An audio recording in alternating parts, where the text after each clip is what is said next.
परेशानी से शैतान हारा हुआ, मेरा यीशु विजय हुआ।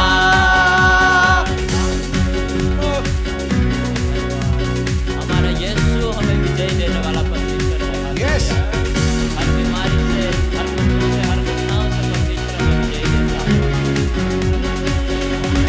यीशु ने क्रूस पर शैतान के सिर को कुचल दिया, मृत्यु पर विजय होकर हमें विजय जीवन दिया। यीशु ने क्रूस पर शैतान के सिर को कुचल दिया, मृत्यु पर विजयी होकर हमें विजयी जीवन दिया। हालेलुया, हालेलुया, यीशु मेरा विजय हुआ। हालेलुया, हालेलुया, यीशु मेरा विजय हुआ। शैतान हारा हुआ, मेरा यीशु विजय हुआ। शैतान हारा हुआ, मेरा यीशु विजय हुआ। शैतान हारा हुआ, मेरा यीशु विजय हुआ। शैतान हारा हुआ, मेरा यीशु मेरा यीशु विजय हुआ। शैतान हारा हुआ, मेरा यीशु विजय हुआ। शैतान हारा हुआ, मेरा यीशु विजय हुआ। यस, हमारे जीवन में यीशु विजयी हुआ है। हालेलुया। सारे संसार को जीतने वाले परमेश्वर ने हमें विजय दिलाई है। हालेलुया। किससे विजय दिलाई है? किससे विजय दिलाई है? परमेश्वर ने हर प्रकार के पाप से, भय से, मौत के भय से हमें विजय दिलाई है। हालेलुया। इस जीवन के बाद में भी एक जीवन है जिसके लिए हम मेहनत करते हैं, जिसके लिए हम सेवा करते हैं, जिसके लिए हम परमेश्वर के साथ चलते हैं। उस जीवन के लिए, उस जीवन में जाने के लिए, उसके योग्य बनाने के लिए परमेश्वर ने हमें विजय दिलाया। शखंदरा। आमीन। चारों तरफ जब कभी दुख हो, हाहाकार जब मचा हो, तब कभी कभी मन हताश हो जाता है। मन सोचने लगता है कि मैं किसकी सेवा करता हूं? क्या ये सच्चाई है? क्या मैं पढ़ाई में फेल हो गया, या मेरे को कोई मेंटल इलनेस है, या मेरे को कोई बॉडी शेम करता है, या मेरे को कोई भला बुरा बोलता है। कभी कभी मन सोचता है कि ये सब कुछ नहीं है, परमेश्वर है नहीं। पर मैं आपको बता दूं कि वो परमेश्वर है और अनंत काल के लिए वो हमारे लिए स्थिर है। हालेलुया। वो हमें ले जाने के लिए गया है। तो हमारा कर्तव्य यह है कि हर पल, हर दिन परमेश्वर में आगे बढ़ना है। हर दिन परमेश्वर में विजय पाना है। हमारे पापों के ऊपर हमें विजय पाना है। शंखारे दे, शंखारी दे,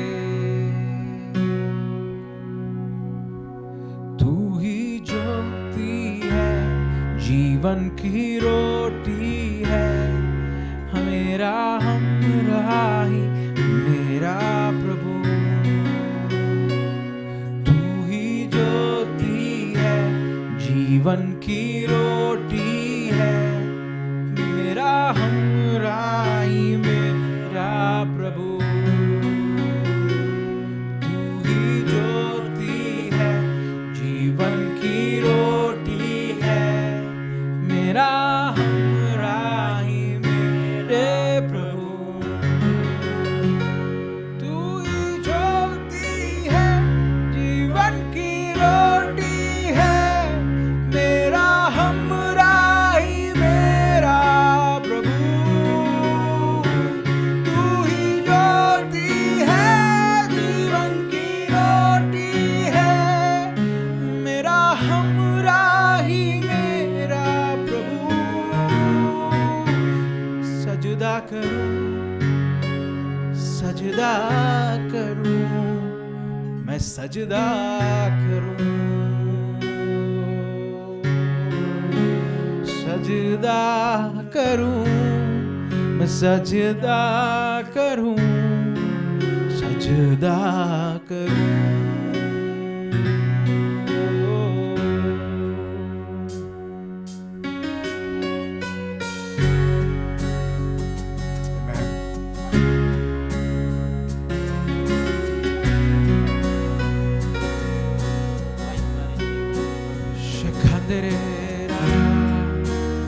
सजदा हम करते हैं प्रभु,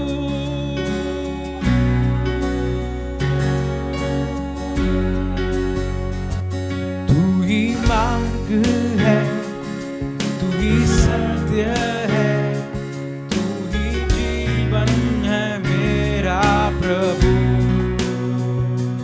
तू ही मार्ग है, तू ही सत्य है, तू ही जीवन है मेरे प्रभु। तू ही मार्ग है, तू ही सत्य है, तू ही जीवन है मेरा प्रभु। तू ही मार्ग है, तू ही सत्य है, तू ही जीवन है मेरे प्रभु। मैं सजदा करूं, सजदा करूं, सजदा करूं, सजदा करूं, सजदा करूं, सजदा करूं। यीशु तू ही है, तेरे बिना कोई नहीं। मिलके बोले यीशु तू ही है, तेरे बिना कोई नहीं। मैं सजदा करूं, सजदा करूं, सजदा करूं, सजदा करूं, मैं सजदा करूं, अपने आप को सजदा करूं।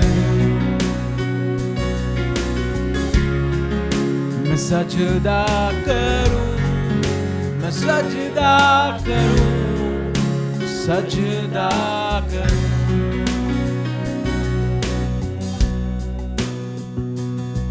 मैं सजदा करूं,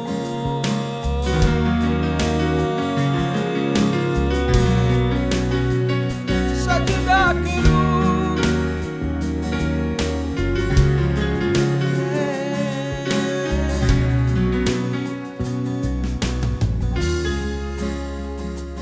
मेरी चाहत, मेरी आरज़ू, मेरा हौसला मेरे प्रभु।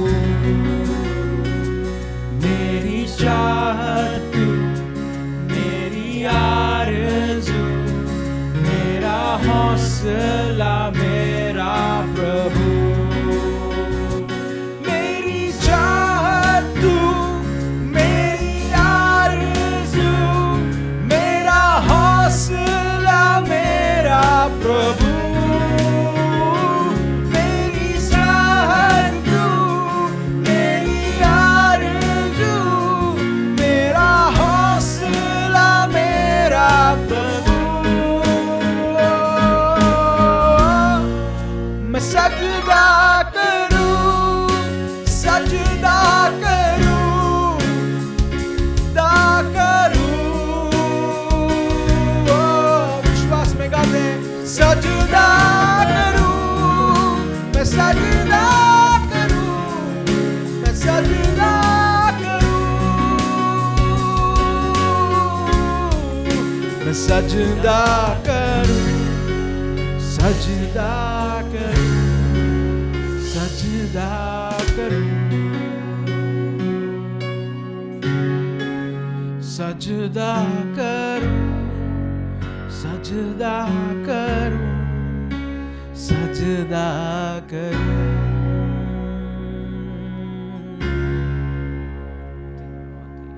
सजदा करूं।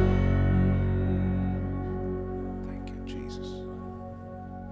धन्यवाद यीशु, धन्यवाद यीशु, धन्यवाद यीशु। ओ पिता परमेश्वर, हम आपके सम्मुख आ जाते हैं खुदावन पिता परमेश्वर। ओ तू हमारे बीच में है प्रभु पिता परमेश्वर। ओ खुदावन पिता परमेश्वर, थोड़ी देर पिता परमेश्वर ओ तेरे नाम को हम ऊंचा उठाना चाहते हैं खुदावन पिता परमेश्वर। ओ हमारे दिलों से, ओ हमारे मनों से प्रभु पिता परमेश्वर, ओ सिर्फ पिता परमेश्वर आपको महिमा मिले से हम दुआ करते हैं खुदावन पिता परमेश्वर।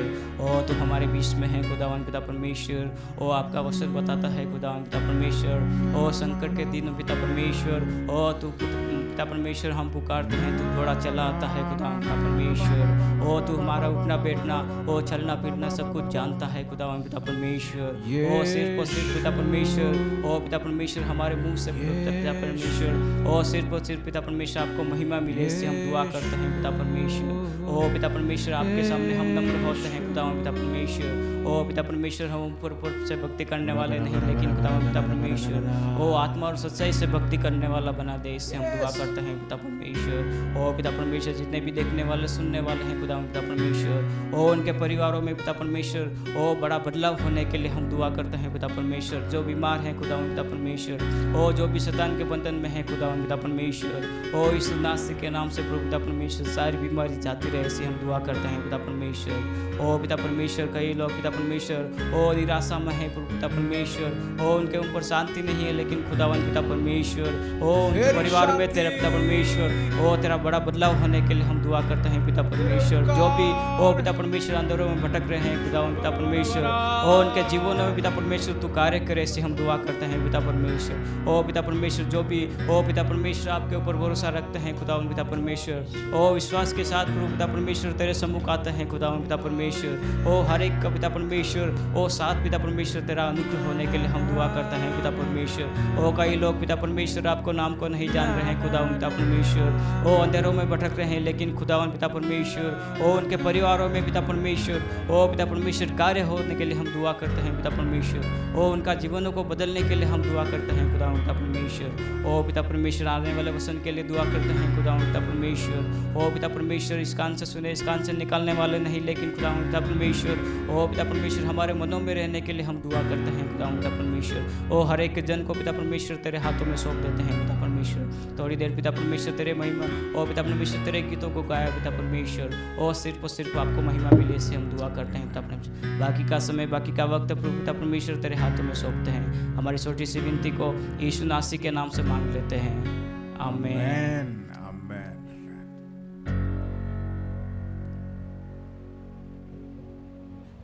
परमेश्वर के नाम की स्तुति हो। आज परमेश्वर ने हम सबको एक अच्छा अवसर दिया, उसकी उपस्थिति में थोड़ा समय बिताने के लिए। अपना व्यस्त जीवन में कुछ पल अलग कर परमेश्वर का वचन पढ़ने के लिए और मनन करने के लिए एक उत्तम समय परमेश्वर ने हमारे जीवन में दिया। और जब भी हम परमेश्वर की उपस्थिति में आते हैं, परमेश्वर के चरणों पर बैठने का एक दिन और कहीं के हजारों दिनों से उत्तम है, क्योंकि जहाँ पर परमेश्वर की उपस्थिति है, जहाँ पर परमेश्वर का आत्मा है, वहाँ पर स्वतंत्रता है, वहाँ पर आज़ादी है। और जहाँ पर परमेश्वर का वचन सुनाया जाता है, प्रभु यीशु मसीह का संदेश सुनाया जाता है और सत्य की कथा सुनाई जाती है, तो वो सत्य क्या करता है, हमें स्वतंत्र कर देता है कई प्रकार के बंधनों से, कई प्रकार की रुकावटों से, कई प्रकार की अड़चनों से, कई प्रकार के परिस्थितियों से। परमेश्वर का वचन हमको क्या करता है, हमको आज़ाद कर देता है। आज मेरे और आपके जीवन में शायद किसी प्रकार का एक भय है और किसी प्रकार का एक असंभव परिस्थिति के कारण एक प्रकार से मायूसी का हम सामना कर रहे हैं, निराशा का हम सामना कर रहे हैं, और हमें लगता है मैंने सब बड़ा प्रयास कर लिया, सब कुछ मैंने कोशिश करके देखा, कितना मुझसे करना था सब कुछ मैंने कर दिया, तो भी मुझे कुछ सूझ नहीं रहा है। आगे बढ़ने के लिए मुझे कुछ भी एक आशा के किरण नहीं दिख रहा है। अगर मेरे और आपका जीवन शायद ऐसा है, तो परमेश्वर का वचन बाइबल के अंदर हम इस प्रकार के एक व्यक्ति के बारे में देख सकते हैं। मेरे साथ आप अपने बाइबल को खोल सकते हैं, राजाओं की पहली पुस्तक उसका 19 अध्याय उसके 13 से लेकर 21 तक के आयतों को हम पढ़ेंगे। राजाओं की पहली पुस्तक 19वें अध्याय उसकी 13 से लेकर 21 तक की आयतें, जहाँ पर इस प्रकार से लिखा है, यह सुनते ही एलिया ने अपना मुंह चादर से ढांपा और बाहर जाकर गुफा के द्वार पर खड़ा हुआ। फिर एक शब्द उसे सुनाई दिया, हे एलिया, तेरा यहाँ क्या काम? उसने कहा, मुझे सेनाओं के परमेश्वर यहोवा के निमित्त बड़ी जलन हुई, क्योंकि इस्राएलियों ने तेरी वाचा टाल दी और तेरी वेदियों को गिरा दिया और तेरे नबियों को तलवार से घात किया है, और मैं ही अकेला रह गया हूँ और वे मेरे प्राणों के भी खोजी हैं। यहोवा ने उसे कहा, लौट कर दमिश्क के जंगल को जा और वहाँ पहुँचकर अराम के राजा होने के लिए के जो निमसी के पोता हैं और उनका अभिषेक कर, और अपने स्थान पर नबी होने के लिए आबेल महोला के शापात के पुत्र एलीशा का अभिषेक करना। और हजाएल की तलवार से जो कोई बच जाए उसको येहू मार डालेगा, और जो कोई येहू की तलवार से बच जाए उसको एलीशा मार डालेगा। तो भी मैं 7,000 इस्राएलियों को बचा रखूंगा। ये तो वे सब हैं जिन्होंने न तो बाल के आगे घुटने टेके और ना मुंह से उसे चुमा है। तब वह वहां से चल दिया और शापात का पुत्र एलीशा उसे मिला, जो 12 जोड़ी बैल अपने आगे किए हुए स्वयं 12वें के साथ होकर हल जोत रहा था। उसके पास जाकर एलिया ने अपनी चादर उस पर डाल दी। तब वो बैलों को छोड़कर एलिया के पीछे दौड़ा और कहने लगा, मुझे अपने माता पिता को चूमने दे, तब मैं तेरे पीछे चलूंगा। उसने कहा, लौट जा, मैंने तुझसे क्या किया है? तब वह उसके पीछे से लौट गया और एक जोड़ी बैल लेकर बलि किए और बैलों का सामान जलाकर उनका मांस पका के अपने लोगों को दे दिया और उन्होंने खाया। तब वो कमर बांधकर एलिया के पीछे चला और उसकी सेवा टहल करने लगा। पवित्र शास्त्र बाइबल के अंदर से हमने पढ़ा। आइए हम एक क्षण प्रार्थना करें। स्वर्गीय पिता परमेश्वर, पढ़े हुए वचन को लेकर हम आपके पास आना चाहते हैं। इसको समझने के लिए हमारे पास बुद्धि कम है पिता, बुद्धि नहीं है परमेश्वर। कई बार पिता परमेश्वर आपके वचन को गहराई से हम समझ नहीं पाते हैं, लेकिन अभी आज हम आपसे विनती करते, हम आपसे प्रार्थना करते, आपके वचन को समझने के लिए हमारे दिमाग को खोल दीजिए। हमारे अंदरूनी जो भी पिता परमेश्वर आपका दिया हुआ जो क्षमता है वो खुल जाए, हम सामर्थ्य बन जाए आपके वचन को सीखने के लिए, समझने के लिए। प्रभु यीशु मसीह के नाम से मांगते हैं, आमीन। थोड़ा समय के मनन के हम इस प्रकार का एक शीर्षक दे सकते हैं कि एक शीर्षक हम दे सकते हैं कि भय का सामर्थ्य में बदल जाना। मेरे साथ बोलिए, भय का सामर्थ्य में बदल जाना। एक बार और बोलिए, भय का सामर्थ्य में बदल जाना। और इसको हम कई प्रकार से देखने की कोशिश करेंगे। सबसे पहले हम भय के बारे में देखते हैं। हम देख रहे हैं कि एलिया का जीवन से हम देख सकते हैं कि एलिया का जीवन में कि एक कई प्रकार का भय एलिया के जीवन में था।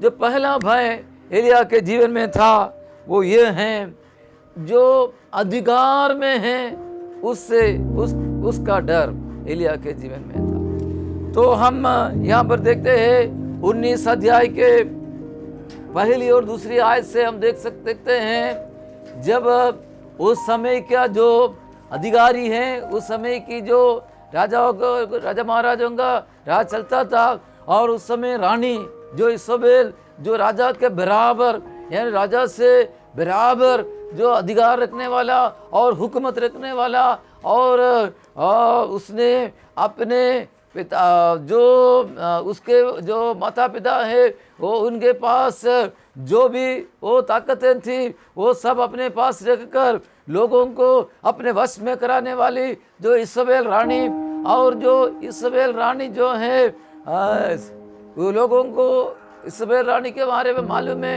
एलिया को भी इजोबेल रानी के बारे में मालूम है कि इजोबेल रानी ने क्या क्या काम करवाया था, कैसे कैसे वो जो परमेश्वर के पीछे चलने वालों को कैसे कैसे उन्होंने वो मौत के घाट उतार दिया था।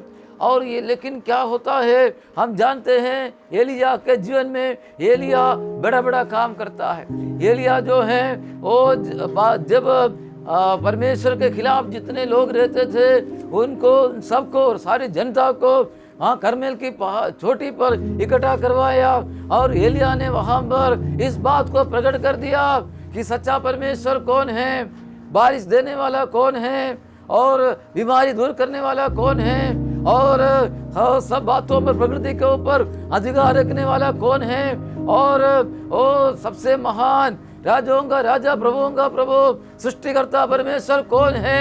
इस बात को इजोबेल के नबियों के सामने और सारे विश्वासियों के सामने, पीछे हटे हुए लोगों के सामने, डरे हुए लोगों के सामने, परमेश्वर को त्याग कर बिलों में गुफा में छिपने वाले लोगों के सामने एलिया ने प्रकट करवा दिया कि सच्चा परमेश्वर कौन है। और जो सच्चा परमेश्वर कौन है, आग से जवाब देने वाला परमेश्वर वो कौन है। जब सब लोगों को मालूम पड़ा तो वहां पर जो बाल के जो नबी थे और अशेरा के जो नबी थे उनको जमीन के नीचे, उनके पाँव के नीचे से जमीन खिसक रहा है, ऐसा अनुभव उनके जीवन में होता है, क्योंकि उनको पता चल गया कि हमने जो कुछ अभी तक सिखाया वो उसका कोई असर नहीं हुआ, क्योंकि लोगों ने सच्चाई को जान लिया, सच्चा ईश्वर कौन है लोगों को पता चल गया। वो ऐसा कर कर वो जब लोगों को मालूम पड़ गया उन्होंने क्या कर दिया, ये इन सारे नबियों को खदेड़ दिया और एक भी नबी नहीं रहे। और ये समाचार इजोबेल के पास पहुंच जाता है। तब इजोबेल बोलता है, एक दूत को एलिया के पास भेजकर एलिया को कहता है 24 घंटे के अंदर कल का दिन इसी समय तक तेरे सिर पर, तेरे धड़ पर, तेरे शरीर के ऊपर अगर तेरा सिर होगा, ओ अगर मैं तुझे वो 850 नबियों के बराबर उनमें से एक के बराबर में नहीं करा तो देखना मेरा नाम इजोबेल नहीं रहेगा।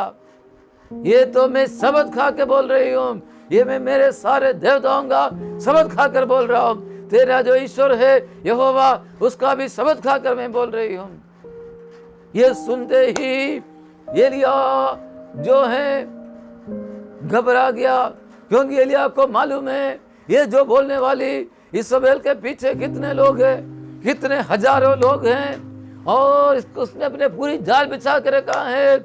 और मेरे साथ एलिया को मालूम है अपने साथ उसके साथ कोई नहीं है, उसका साथ देने के लिए, उसका पक्ष देने के लिए, उसके लिए बोलने के लिए उसके साथ कोई नहीं है। और जब वो भूखा रह गया था, एक कौवा ने आकर उसको रोटी खिलाया था और उसको जिंदा रखने के लिए और उसका मदद करने के लिए कोई था नहीं, एलिया को मालूम है। और जो ऐसी रानी जिसके साथ मैंने कब से मैं उसके साथ पंखा ले रहा हूँ, परंतु अब वो इतना गुस्से में अब बुबुला हो गई है, अब उसके सामने से मैं बच नहीं सकता हूँ। ऐसा कर कर एलिया क्या करता है, वहां से वहां जो मिला वो लेकर वो एलिया जो है भाग रहा है, अपने प्राण की रक्षा के लिए वो भाग रहा है मरुभूमि की ओर, वीरान जगह की ओर, सुनसान जगह की ओर, अपने प्राण की रक्षा के तहत जा रहे हैं। वर्तमान में भी हम देख रहे हैं अफगानिस्तान के अंदर लोगों का पलायन चल रहा है, कश्मीर के अंदर लोग पलायन हो रहा है, और कई जगहों में कई आपदा के कारण, बाढ़ के कारण, भूडोल के कारण, परेशानियों के कारण लोगों को जो मिला वो हाथ में लेकर लोग भाग रहे हैं। दुश्मनी के कारण पड़ोसी जीने नहीं दे रहे हैं, भाई बंधु जीने नहीं दे रहे हैं, बीमारी के कारण लोग भाग रहे हैं, छोड़ के जा रहे हैं, देश छोड़ के जा रहे, सेवा छोड़ के जा रहे। यहां पर एलिया भी भाग रहा है।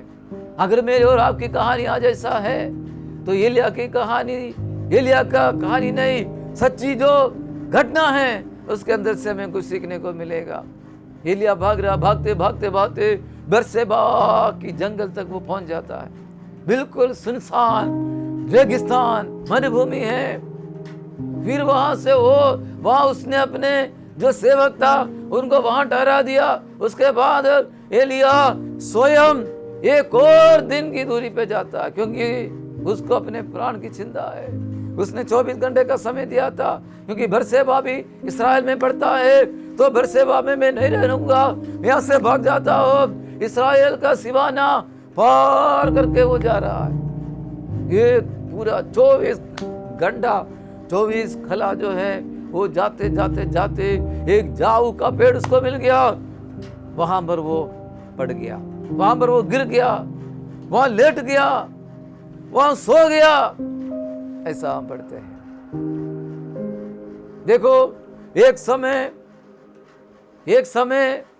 सारे लोगों के सामने इस बात का प्रचार करने वाला कि एक ही परमेश्वर है जो चंगा करने वाला, इस बात का प्रचार करने वाला यीशु मसीह वो लोगों को बचाता है, परमेश्वर सच्चा है, वही बारिश देने वाला है, परमेश्वर को छोड़कर और कोई नहीं है, ऐसा प्रचार करने वाला एलिया भी क्या कर रहा है, अपने प्राण के लिए वो भाग रहा है।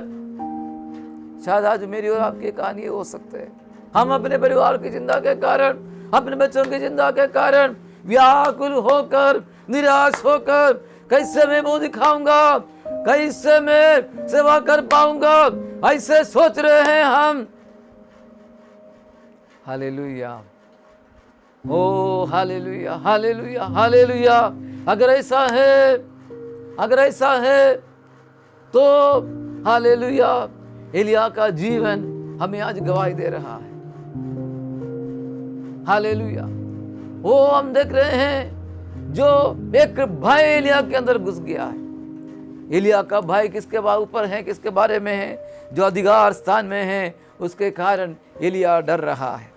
और उसके अंदर जो दूसरा जो डर है लोगों के कारण, यहाँ 10वीं आयत में, 14वीं आयत में, पहला राजा 19 अध्याय में एलिया बोल रहा है, इस्राएलियों ने परमेश्वर की वाचा को तोड़ दिया, इस्राएलियों ने तोड़ दिया। बोल रहा है मैंने जिनको मैंने खाना खिलाया और जिन्होंने मेरा खाना खाया और जिनके लिए मैंने उपवास रखा, जिनके लिए मैंने कई वर्षों तक प्रार्थना किया, और वो लोगों ने क्या किया, परमेश्वर की वाचा को तोड़ दिया है।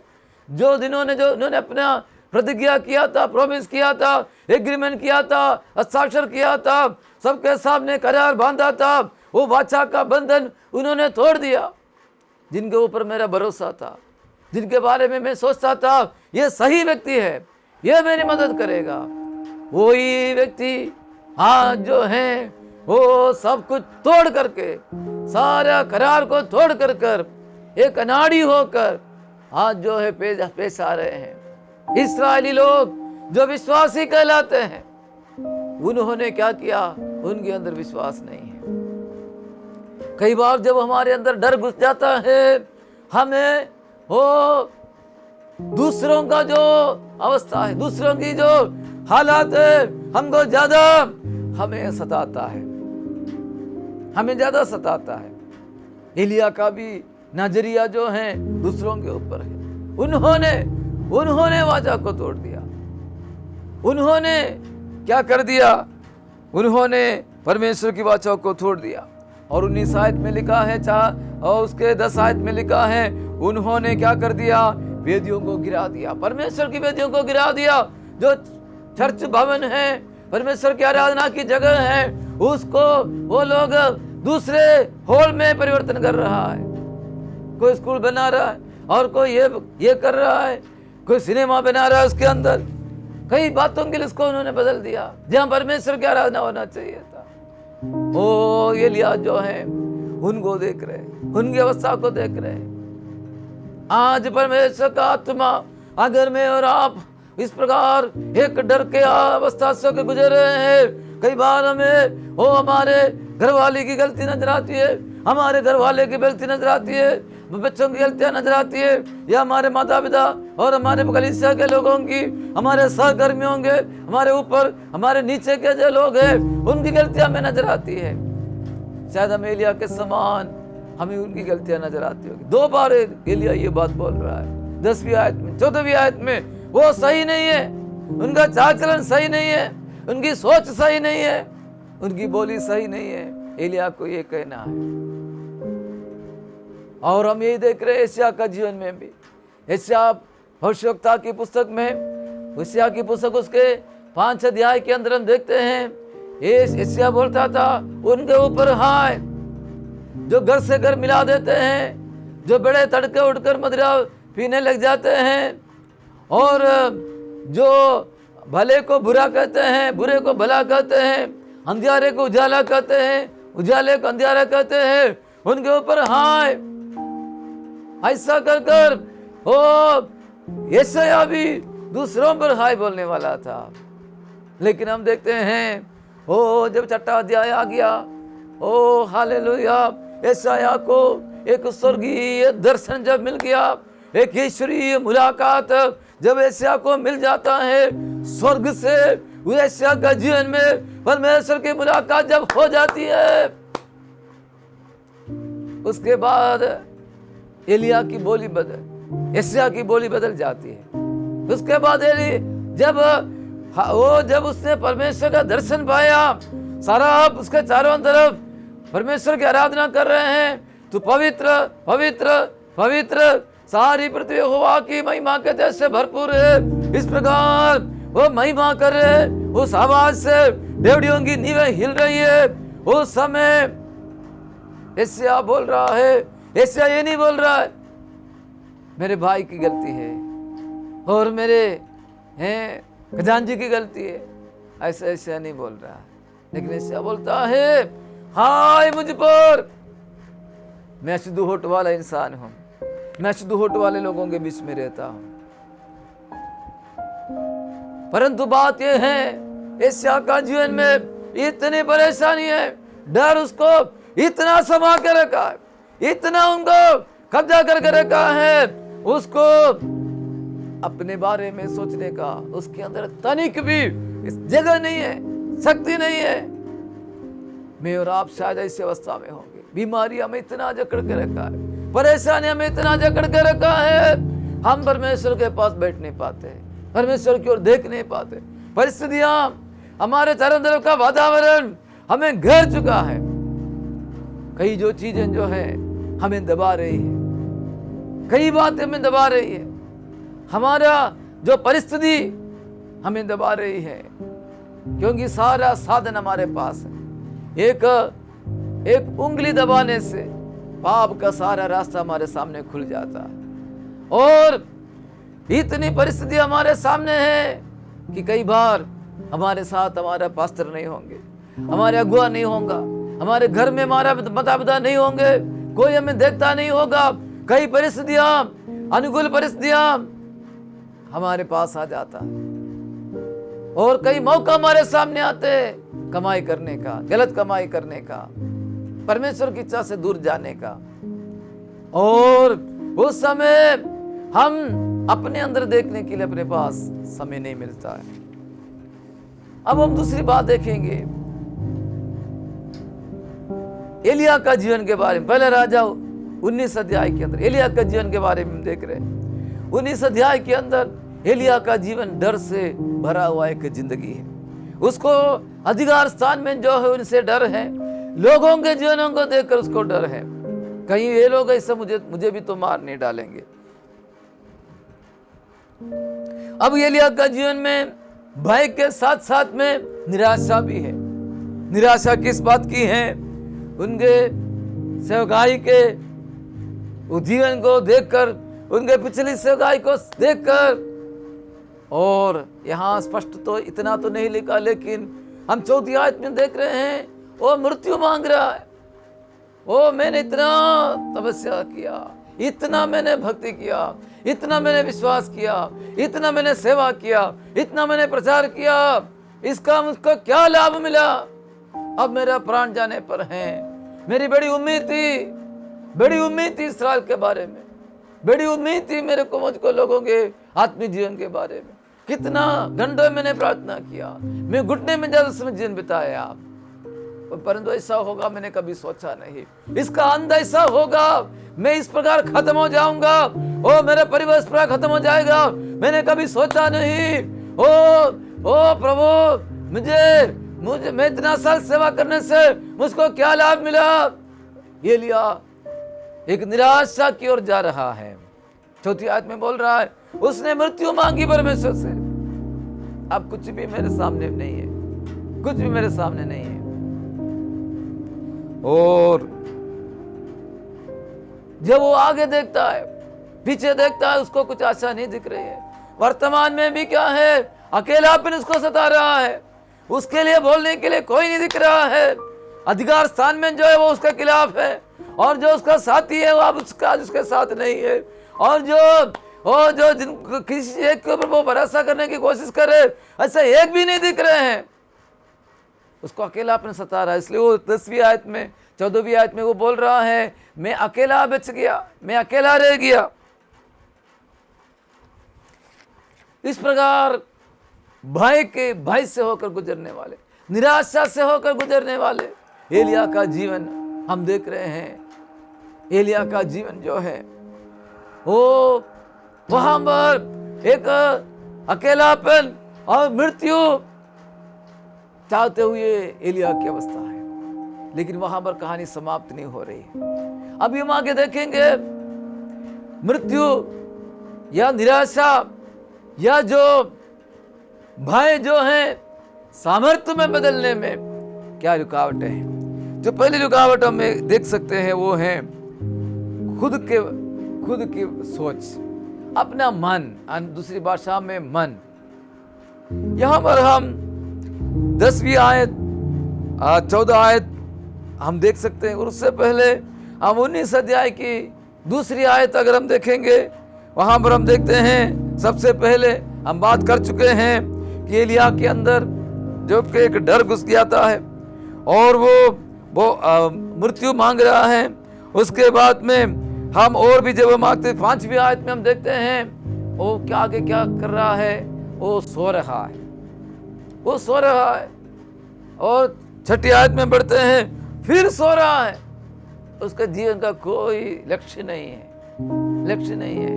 उसके अंदर एक ही बात चल रहा है कि इस्राएलियों ने परमेश्वर की वाचा को तोड़ दिया, उन्होंने परमेश्वर के वेदियों को गिरा दिया और परमेश्वर के नबियों को उन्होंने मार डाला और वे मुझे भी मार डालना चाहते। इतने इसके अंदर से यही बात निकल रहा है, यही सोच है उसके अंदर।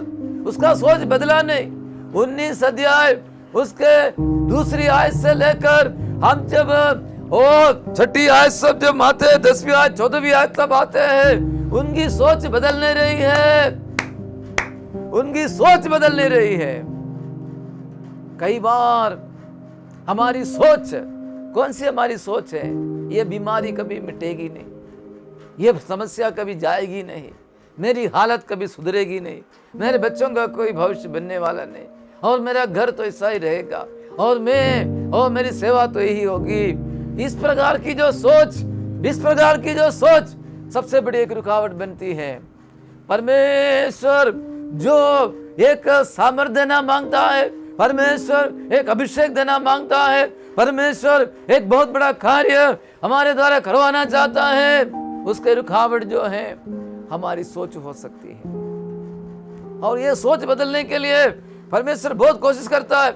एक दूध को बेचता है और बेचकर उसको जगाता है और उसको खाना खिलाता है, स्वर्गीय भोजन खिलाता है।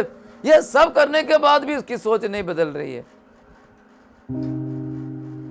वो हम देख रहे हैं, वो वापस गुफा के अंदर वापस चला जाता है, गुफा के अंदर, और वहां भी जाकर वो क्या कर रहा है, गुफा में जाकर वो क्या कर रहा है, और गुफा में जाकर वो टिक जाता है। देखो, उसका सोच नहीं बदल रहा है। यिर्मयाह की पुस्तक 17 अध्याय के 7 आयत में लिखा है, मन सब वस्तुओं में सबसे धोखा देने वाली चीज होती है।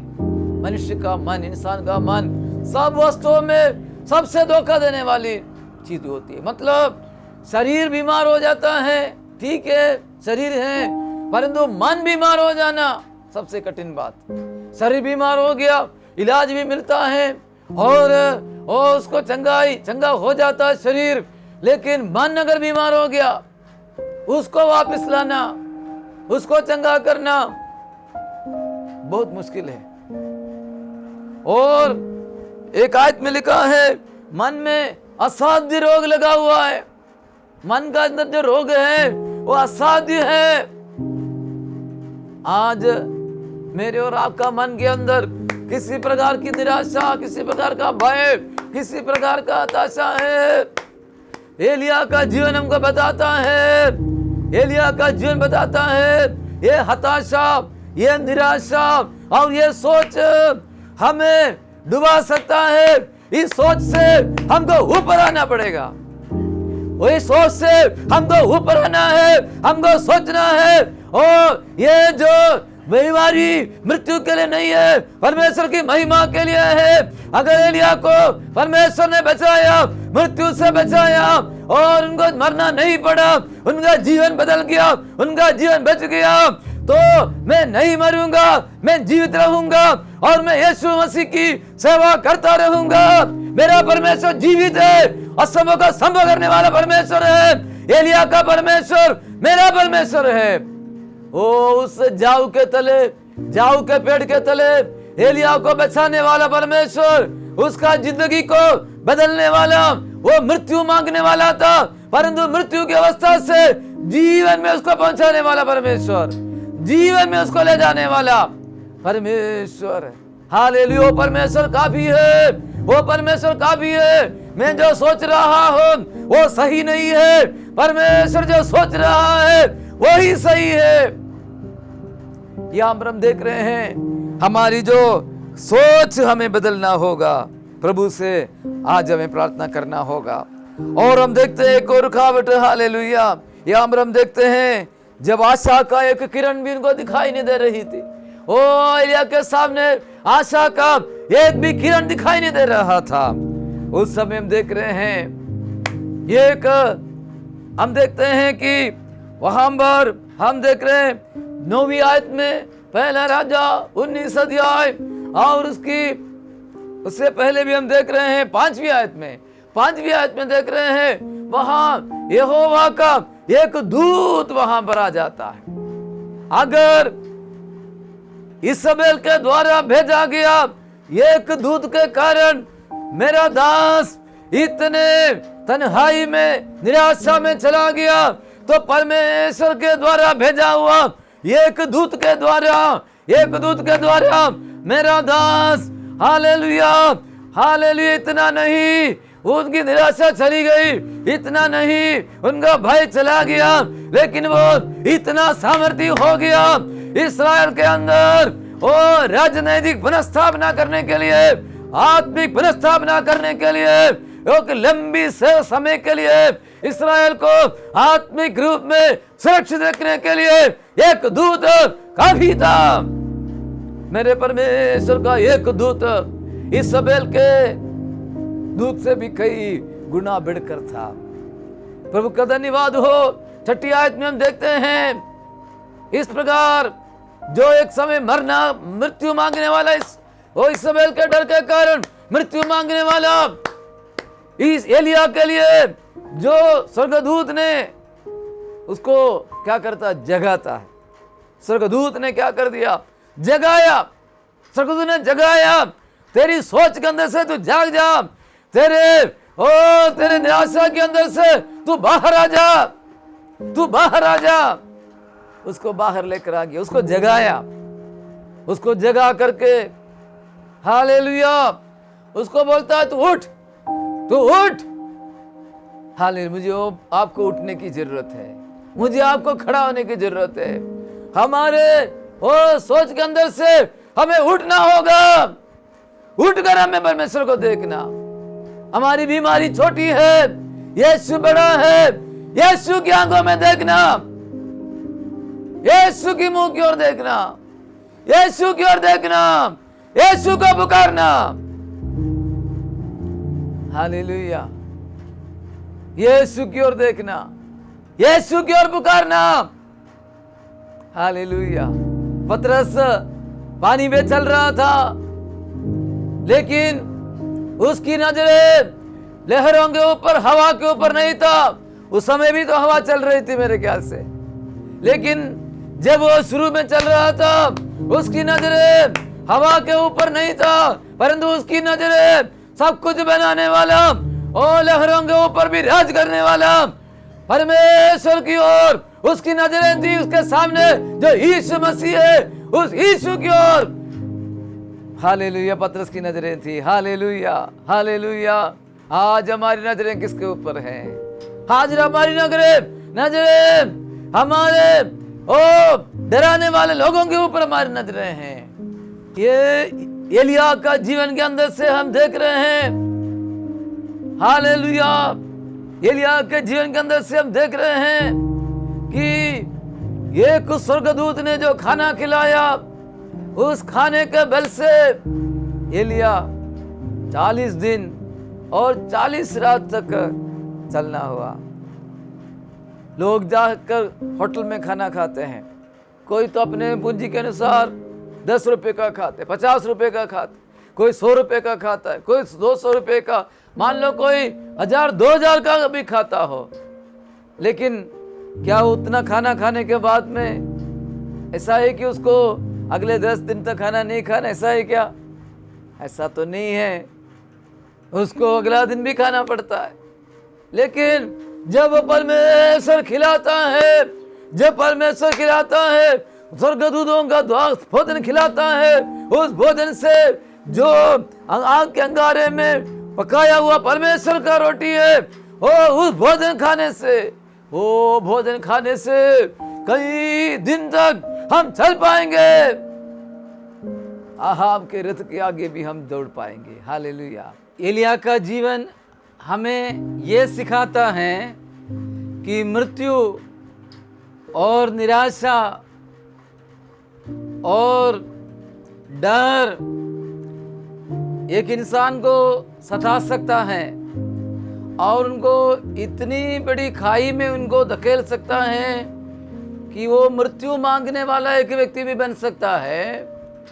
परंतु परमेश्वर उस भक्त को वहां पर छोड़ने वाला नहीं है। उस गुफा के अंदर, उस जाऊ के पेड़ के तले, उस मरुभूमि में मेरा परमेश्वर अपने भक्त को छोड़ने वाला नहीं है। मैं अपने भक्त को, उसके प्राण को सड़ने नहीं दूंगा, पाताल में जाने नहीं दूंगा। मैं उसको ढूंढ ढूंढ कर जाने वाला परमेश्वर हूँ। यही हमें सिखाता है। एलिया का जीवन के अंदर से हमें ये सीखने को मिलता है। मृत्यु मांगने वाले एलिया के पास, एलिया को ढूंढ ढूंढ कर परमेश्वर पहुंच जाता है। परमेश्वर का दूत आता है, उसको जगाता है, उससे बात करता है, उसको खिलाता है और उसको सामर्थ देता है और उससे बात करता है। हम देखते हैं गुफा के अंदर जब एलिया से बात कर रहा है, उसको कहा गया तो बाहर आ जा, अब यहोवा जा रहा है, एक आंधी जा रही है और उसमें परमेश्वर नहीं था। उसके बाद भूकंप हो रहा, उसके परमेश्वर नहीं है। उसके बाद आग, उसमें परमेश्वर नहीं है। एक छोटी सी एक आवाज, एक कोमल आवाज, एक छोटी सी आवाज, एक ओ खास आवाज जो है एलिया के कानों में सुनाई देता है, मेरा परमेश्वर, हालेलुया। ओ बहुत सरल तरीके से छोटी आवाज में मेरा परमेश्वर बात करने वाला परमेश्वर है और झोंका त्यों करने वाला परमेश्वर है। वो मृत्यु और निराशा और डर सब हट जाता है। एलिया के अंदर सामर्थ्य आ जाती है और एलिया से बात हो जाती है। तुझे यहाँ पर क्या काम है एलिया, तुझे यहाँ पर क्या काम? तू तो उस दिन तो करमेल में आग उतारने वाला था। तू तो राजा के सामने खड़े होकर जब तक मैं न बोलूं आकाश से आग नहीं गिरेगी, वो ओस नहीं गिरेगी, पानी नहीं गिरेगा, ऐसा बोलने वाला तू था। तुझे यहाँ पर क्या काम है हे एलिया? एलिया से बात किया, एलिया को मालूम पड़ गया, एलिया मुंह के बल आ गया। एलिया समझ गया मेरी शक्ति से मैं सेवा नहीं कर रहा था, मेरी ताकत से मैं सेवा नहीं कर रहा था, मैं सेवा नहीं कर रहा था, लेकिन परमेश्वर मुझसे सेवा करा रहा था। हमारा शरीर बड़ी बात नहीं, हमारी आरोग्यता बड़ी बात नहीं, हमारी आवाज बड़ी बात नहीं, लेकिन सेवा कराने वाला परमेश्वर महान है। और वो एलिया को समर्पित हो गया। तब परमेश्वर ने एलिया को एक सेवा दिया। उसको बोला तू आराम का राजा का तो अभिषेक कराएगा, हसाएल का, तू इस्राएल का राजा का तो अभिषेक कराएगा, और तो वो एक आत्मिक सेवा करने के लिए तेरे बाद में एलीशा को तेरी जगह तो अभिषेक कराएगा। वो इसको सामर्थ्य बनाया। कमजोर होकर वो डर के मारे मृत्यु मांगने वाले को, अन्य जाति दुश्मन राजा को अभिषेक कराने वाला, वो राजनैतिक तौर पर पूरे साम्राज्य, पूरे इलाके का पुनर्स्थापना करवाने वाला परमेश्वर, आत्मिक तौर पर वो पूरे इलाके का पुनर्स्थापना करने वाला परमेश्वर। और एलीशा के हाथों में कितने समय तक सेवा स्थिर रही, क्योंकि एलीशा की सेवकाई बहुत अद्भुत सेवकाई थी। वो महान परमेश्वर की मैं और आज सेवा कर रहे हैं। हाथ उठाकर धन्यवाद दीजिए, महान परमेश्वर को धन्यवाद दीजिए। हालेलुया। कोई परिस्थिति हमें है वो परमेश्वर नहीं देखता। हमारी गलतियों को पर वो क्षमा कर, हमारी सोच क्षमा कर, जो हमारे परिस्थिति से भी बढ़कर है, हमारे अवस्था से भी बढ़कर है। तेरी बुलाहट बड़ी है और तेरी सामत बड़ी है। तू सर्वशक्तिमान परमेश्वर है बापा।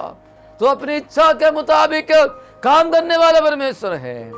सब कुछ न आपके पगों में हम ढाल देते हैं। आप हमारे मध्य में चलायमान हो जाइए, आप हमारे मध्य में काम कीजिए। हम आपके हाथ में हो जाते पिता परमेश्वर। सारी महिमा और आदर हम आपको देते हैं। जो सेवा में आप हमको आगे ले जाने जा रहे उसके लिए धन्यवाद देते हैं। जो सुनहरा भविष्य में तुमको ले जाने जा रहे उसके लिए धन्यवाद देते हैं। यीशु मसीह के नाम से मांगते हैं, धन्यवाद। जुड़ने के लिए धन्यवाद। धीरज के साथ सुनने के लिए प्रभु आप सबको आशीष दे, हम सबको आशीष